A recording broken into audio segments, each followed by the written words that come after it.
Hey, what's up, guys? Alpha Records, feeling a little bit better. Um, Quick update on the Juice World situation. Now, this is a sad story to me, apart from him just passing away, which is very sad. We lost someone very good in the culture that, to be honest, had a lot of potential.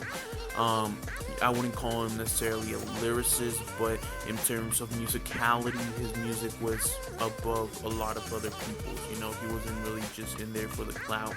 And yeah, I just wanted to give my 2 cents on that. But it's sort of a sad story because I kind of hate, or I feel it's kind of damaging the legacy when these kind of things pop up after an artist has passed away, right? So this is a Rap TV exclusive, by the way, so shout outs to Rap TV. They basically reported that a source close to Juice World has said that Juice World has around 2,000 extra songs recorded. And from those 2,000 extra songs, a lot of them were because he used to record around 6 songs a day. And this definitely something I believe, creative geniuses like these can actually be pumping out track per track per track. It's all about the vibe of the beat or the instrumental that you put on. If they have a vibe with it, they can definitely talk about whatever they're feeling at the moment. Now, why is this bad? A lot of people might not agree with me on this, and it might be an unpopular opinion. But if we look back to what XXXTentacion has gone through and what happened with his legacy and everything, a lot of these tracks, they're 2,000 tracks, right?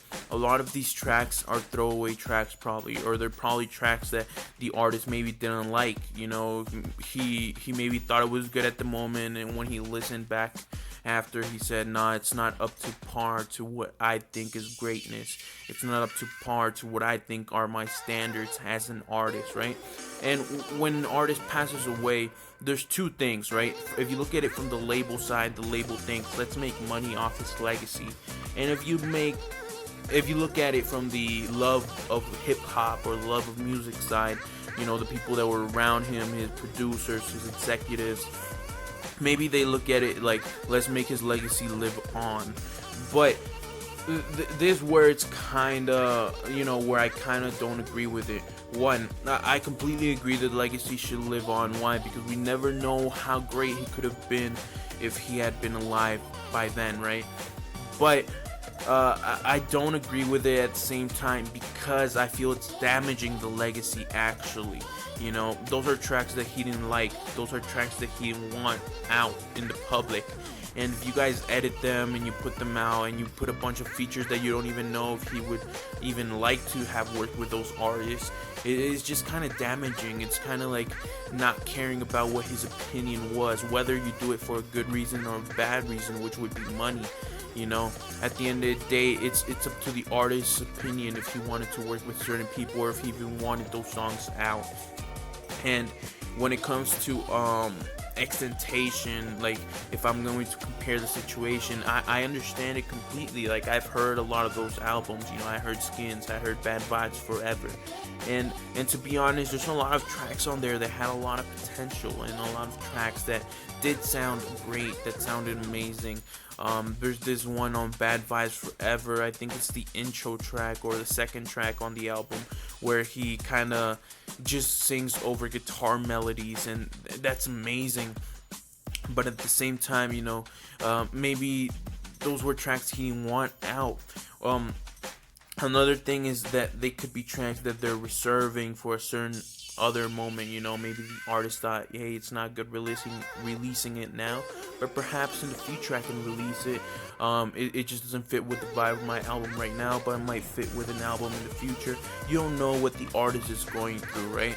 So I just wanted to talk a little bit about this and make sure and see what you guys think about it, because to me personally, I don't really agree with it, and I understand completely.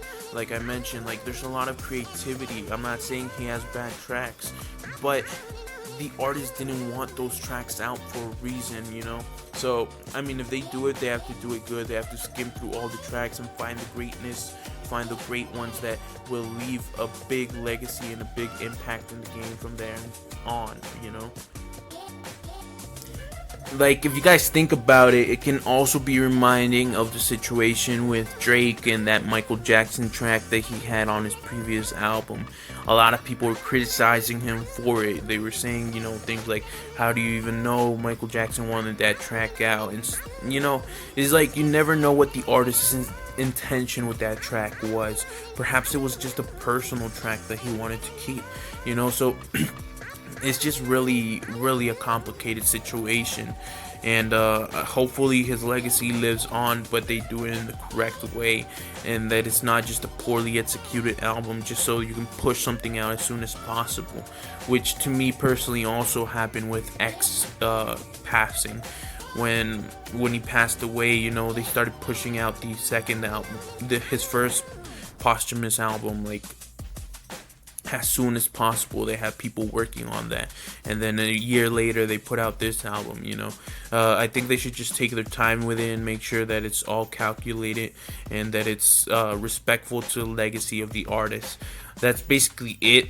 This Alpha Records. I'll keep you guys updated with any news during the day, and make sure you hit that subscribe button, you click that notification button so you could be notified during the whole day about any other updates that I make, whether it be with this situation, with the Nick Cannon versus Eminem situation, with the 6ix9ine situation, or anything else that's happening in the game.